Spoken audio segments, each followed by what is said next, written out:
Hi, I'm Corinne Daniels with Taylor Creek Restoration Nurseries, owned and operated by Res.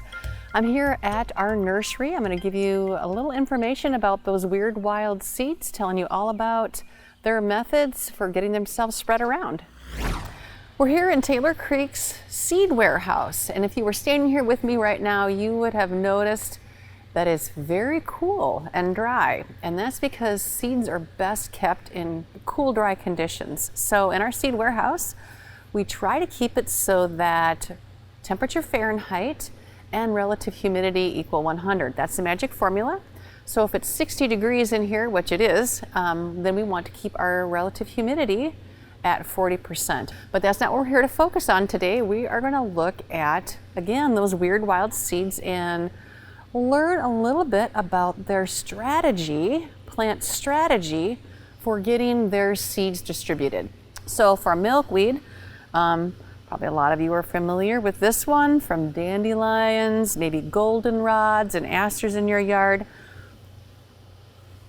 Of course, milkweed has this strategy, right? So it's hoping to get caught by the wind and get seed carried around that way.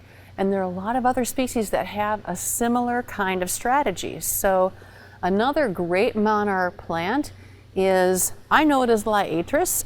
You might know it as blazing star, you might know it as gay feather, has a lot of common names, and it has a little, almost like a dandelion, a little fluff, a little umbrella that when the wind catches it, it'll blow it, kind of like the milkweed. And really a lot like the dandelion. You can see I've got my albino bison here. One of the other more common strategies is to essentially hitch a ride on an animal. So this bison is carrying around devil's pitchfork, also known as sometimes marsh daisy. It's got a scientific name of Bidens, Bidens cernua. And that's something really interesting for you to know too, is that plants have at least 3 parts to their name. So you might hear the phrase botanical name or scientific name, and that is the official formal name that people all over the world, regardless of what language they speak, will call a plant. And so in this case, this little, as I said, the little Bidens cernua, or devil's pitchfork, has 2 names in the scientific name. The first name being Bidens, and the second name being cernua. Now my name is Corinne Daniels, so the name my family is known by is Daniels. In this case, the group name, or the family name, it's not technically the family, the species name, but the group name is Bidens, with a specific identifier, me Corinne. The equivalent to that is the cernua. So if I was going to be named like a plant, I would be Daniels Corinne instead of Corinne Daniels. The Bidens cernua has a strategy of taking a hitch on plants. So if you ever took your dog through a walk in a little wetland area or even a wild area and you came home and had to brush something out, it very well might have been this devil's pitchfork or the Bidens. Got little barbs on each seed. Another species that does the same sort of thing is needlegrass, and it's also taken a hitch on my bison here. And needlegrass really has a cool way of getting itself planted and distributed. So not only will it hitch a ride, it actually also has a strategy for getting itself planted. You can see the structure on this. It's got a little arrow point at the heavy part of the seed. The seed has a little beard down here, and then it has a twisted shaft, kind of like a unicorn horn or a narwhal horn, twisted. And that little twisted shaft actually has a tail. What happens with this one is it's hanging, the seed is hanging in the little grass head like this. When it gets ripe, that opens up and it gets loose, and it's going to hitch a ride or fall. And when it falls, this part is heaviest. So it'll twist as it falls and drop this way. And then you can see it's positioned this way usually. And then, believe it or not, this will screw itself into the ground. So this little twisted part twists and untwists based on temperature and humidity. Some of our spring ephemerals, which is the really early spring stuff, like Dutchman's Britches, like Spring Beauty, even some of the, like the bloodroot, have this interesting strategy where they fool ants. Believe it or not, they fool ants into planting the seed for them. So this is in this case, this is Dutchman's Britches seed. And we have cleaned this seed, so we have removed the part of the seed I'm going to tell you about next. But this seed has a little fleshy fruit stripe, or almost like a little fleshy tail on it.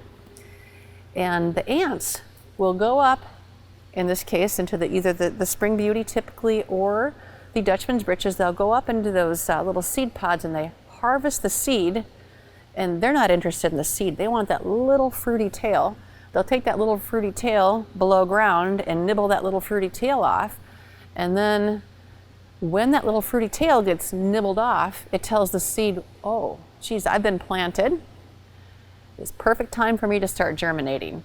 And you can imagine with these early spring ephemerals, if you don't have that kind of strategy, you just fall on the ground, and then July comes, or like this year it's a drought, June comes and I decide to start growing and I'm not planted laying on the top of the ground, that, I'm probably not going to make it. So this plant has figured out that strategy. On the other hand, if the seed just falls on the ground and no ant comes along and nibbles that little fruity stripe off, then it'll go into what's called a very deep dormancy. It's kind of like a hibernation for seed, and it'll just hang out maybe 1 year, maybe 2 years, maybe 5 years, maybe honestly, maybe 25 or 30 years, waiting for ideal conditions. And once it has ideal conditions, it will start to grow. This is a hazelnut, and I bet you can already guess how this plant, this is a small tree, large shrub, how it goes about getting itself planted. Well, to get these, we have got to beat the squirrels. So you may have seen from time to time a walnut tree coming up in your yard or your garden, and you thought, there's not even a walnut tree near here. Well, that's because the squirrels, they go and collect the nuts and they bury the nuts, and that's, in that case, those nut-bearing trees' strategy for getting themselves distributed and planted.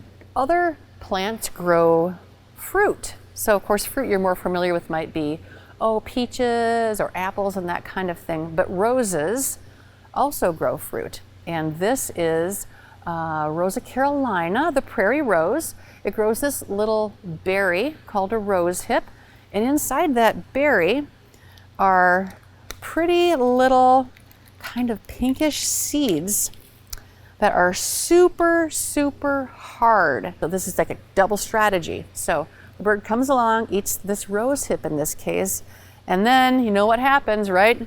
Goes through the digestive system. The stomach is acidic, so therefore the plant, in this case, doesn't want the seed to be destroyed, so it has that really hard coat.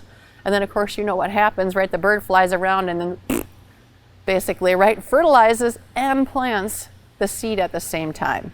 So that's the strategy of roses and many other, raspberries, blackberries, all kinds of things that grow berries.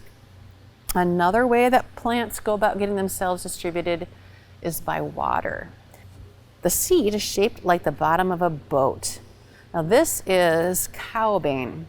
If you know Cowbane, you'll know that it grows, kind of in swales, like seasonal wetlands, waterways, that kind of thing. So this plant is adapted so that when the seed will drop, and then it's waiting for water to come up.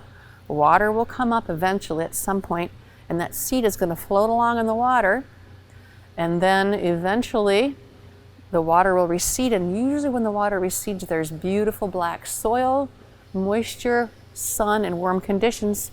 Perfect time to start germinating and growing.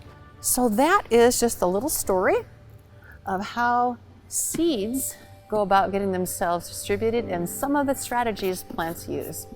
I hope you enjoyed it, and if you have questions, feel free, please, to reach out to us at the nursery. Thanks so much.